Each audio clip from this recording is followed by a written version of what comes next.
सवपावपणासिनो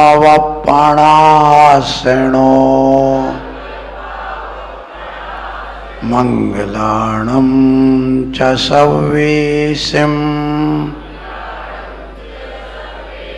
परमं हवै मंगलम्।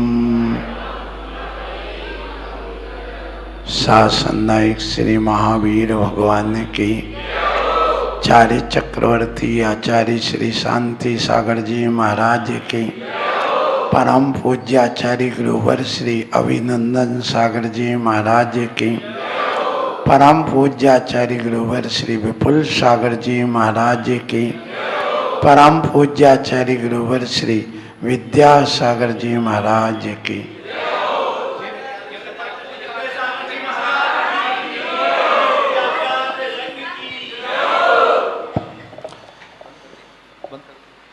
टिक टिक टिक करती घड़ी सभी को मानो ये बतलाती है, करना है तो जल्दी कर लो, घड़ी बीतती जाती है।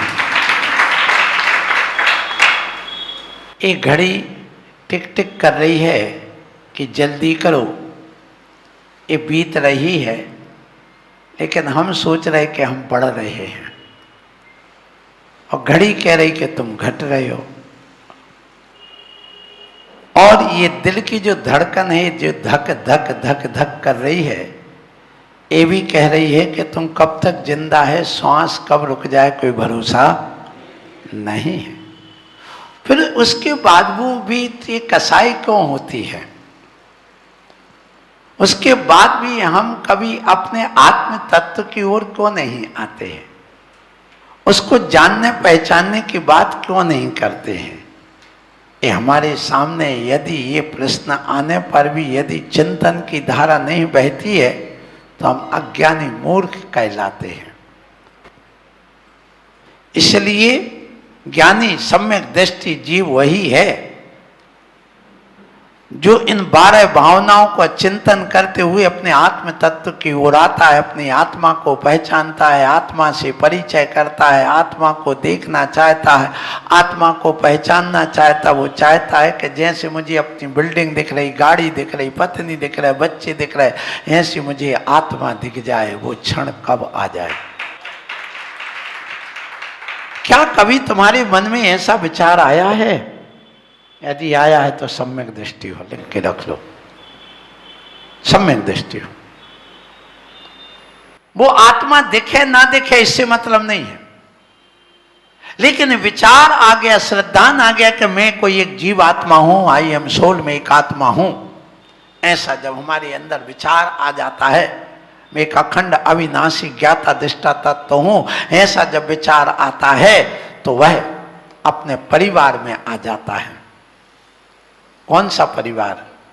अहिंसा जिसकी मां है, अहिंसा जिसकी मां है, शांति जिसकी पत्नी है,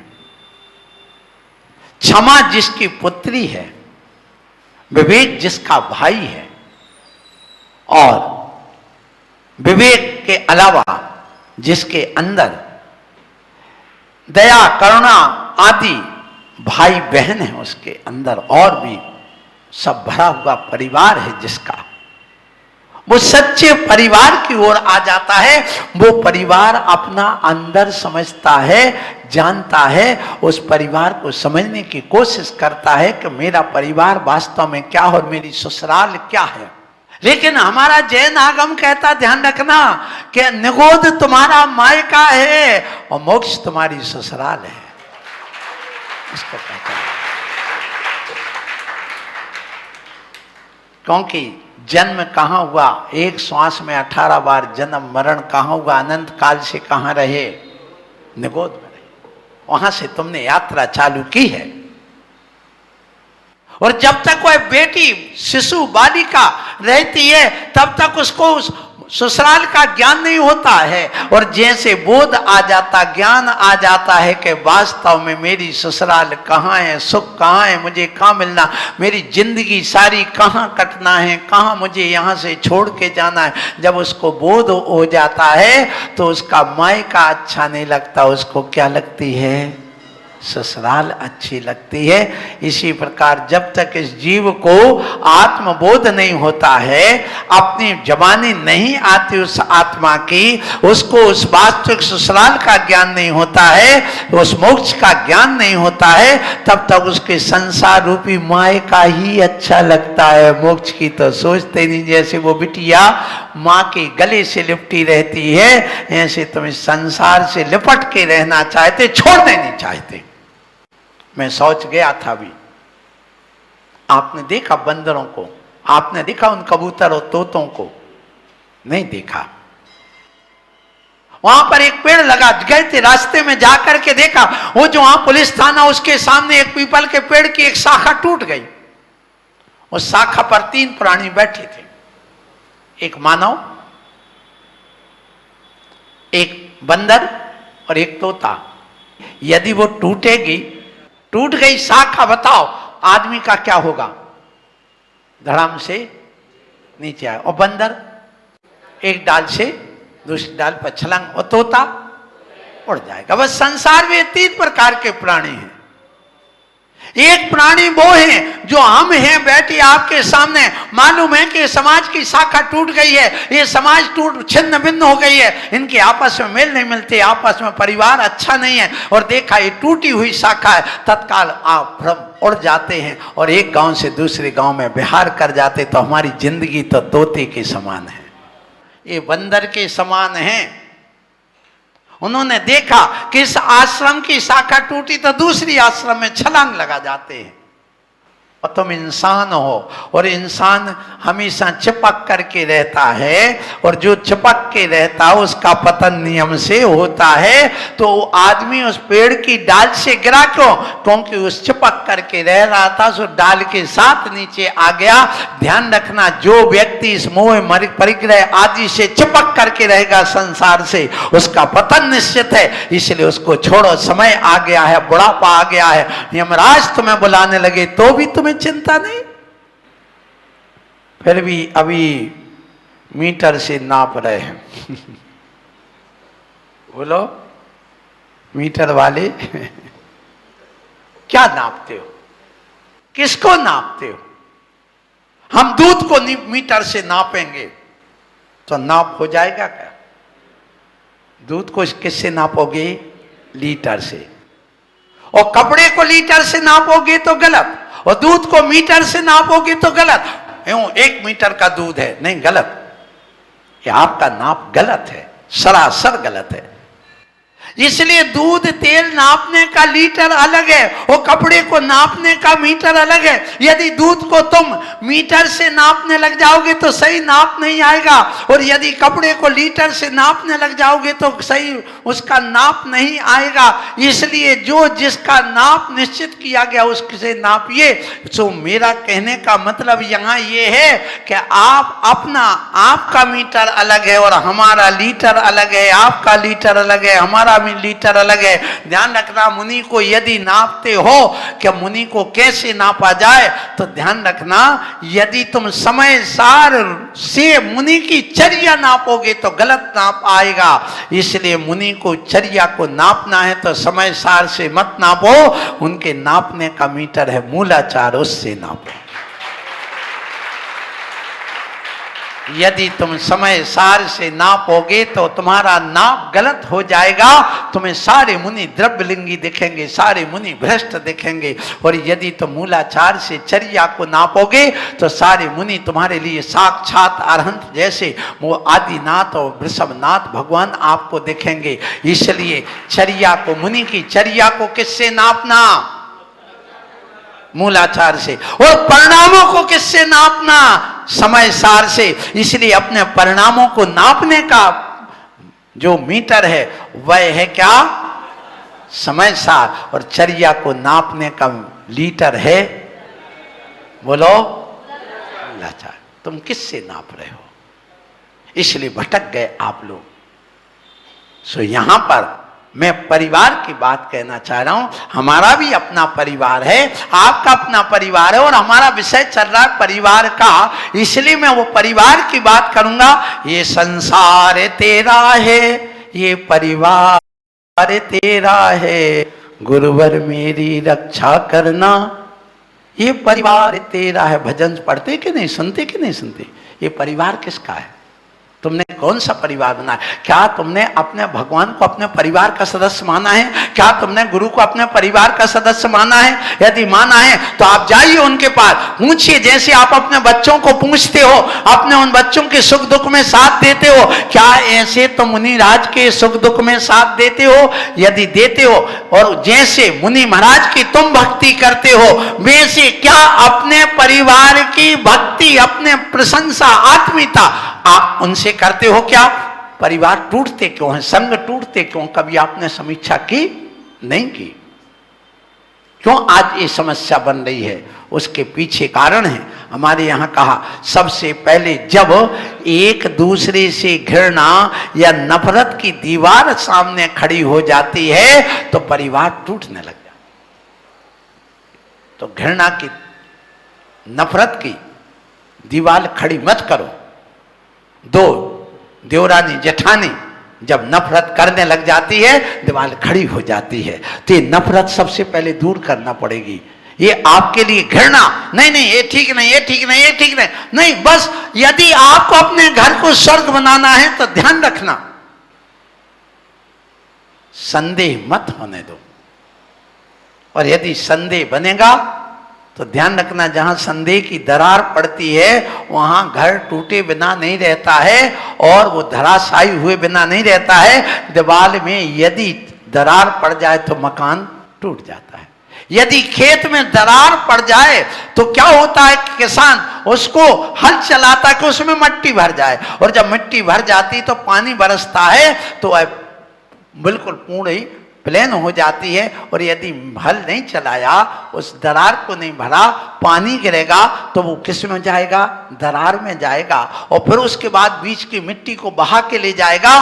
दो किनारे बन जाएंगे अलग अलग, अब तो मिलाओ तो मिला नहीं सकते। इसी प्रकार जहां संदेह की दरार पड़ती है वहां पर दो अलग अलग परिवार हो जाते, दो अलग अलग किनारे हो जाते। इसलिए संदेह मत होने दो।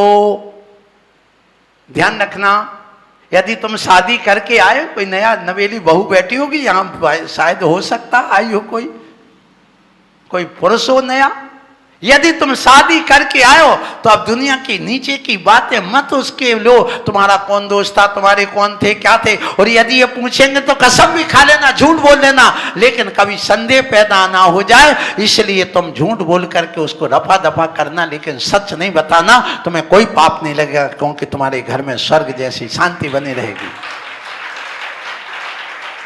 और तुमने सच बताया और संदेह हुआ तो समझ लेना गड़बड़ हो जाएगा।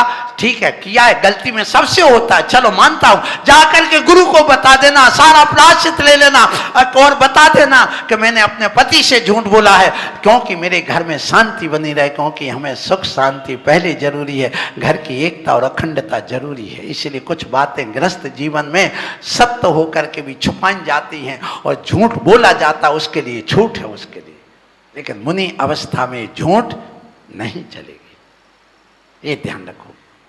सो यहां पर घर की समस्याओं का समाधान चाहिए आपको। और तीसरी बात ध्यान रखिए, ज्यादा तर्क वितर्क नहीं देना, सिद्धि नहीं करना, बस मौन रह करके बस आई एग्री विद यू, मैं तुम्हारी बात से सहमत। ने कहा तुमने ऐसा किया, हाँ हमने किया, आई एग्री विद यू, मैं सहमत हूं तुम्हारी बात से, मैंने अपराध किया है, हाँ किया, हाँ किया है। नहीं भी किया तो भी हाँ बिल्कुल, आपको जो कहना चुप रह जाओ, जो कहना कहते दो, कहता जाए कहता जाए कहता जाए कहता जाए। एक समय आएगा जब वह शांत बैठे, प्रसन्न बैठे, आत्मीयता दिखे, तब आप बड़े प्रेम से धीरे शब्दों में समझाइश के तौर पर कहिए, आपने मेरे ऊपर ये आरोप लगाया था लेकिन मैंने ऐसा नहीं किया है, मेरी बात ये नहीं है, बात ये थी, दृष्टि ऐसी थी, मेरा सोच ये था, उस समय आप कहिए। और यदि तुम चढ़ी चोट पर कहोगे तो ध्यान रखना वो चढ़ी चोट तुम्हारे लिए टुकड़े टुकड़े कर देगी, सब बिगाड़ देगी काम। इसलिए बुंदेलखंड में एक कहावत है, काने से काना कहो तुरते ही पढ़े टूट, और धीरे धीरे पूछ लो कैसे गई है। ये सिद्धांत अपने घर में अपनाना पड़ेंगे। यदि तुम्हें अपने घर की शांति चाहिए, तुम्हें अपने संघ की शांति चाहिए, तुम्हें अपनी समाज की शांति चाहिए, तो आपको इतना तो करना पड़ेगा। इसलिए ध्यान रखो, जहाँ ईर्ष्या पैदा होती है वहाँ नफरत पैदा होती है, वहाँ पर घृणा पैदा होती है, इसलिए उससे बचो। और फिर कहा गया अहंकार अहम की लड़ाई आज बहुत चल रही है।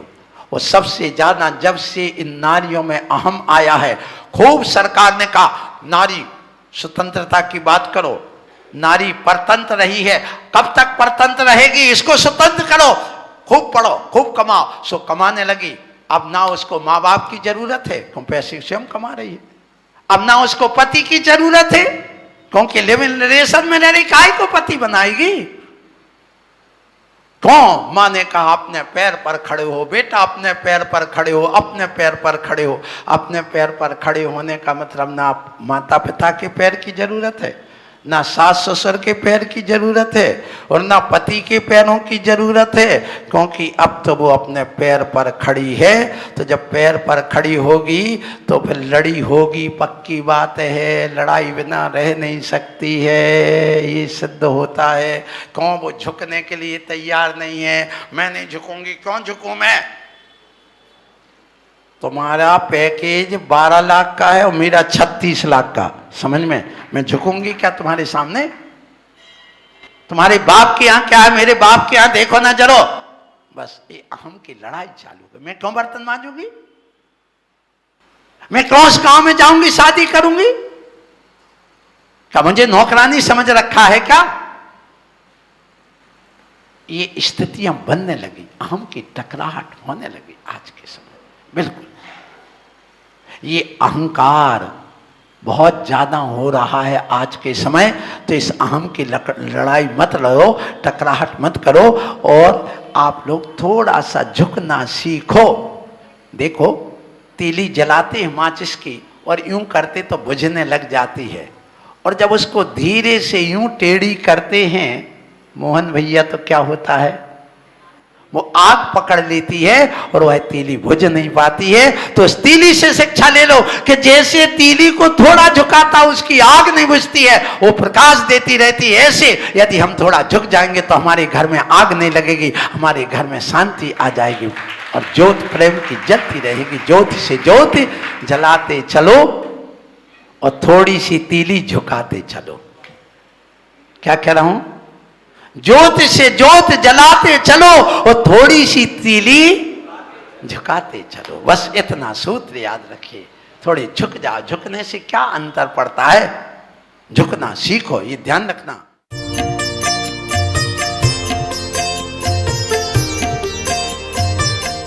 वंडर सीमेंट सुरविद्या जूनियर भक्ति संगीत का वो महामंच, जहां मासूम कंठों से झरेगी भक्ति की रसधार, सुरों से महके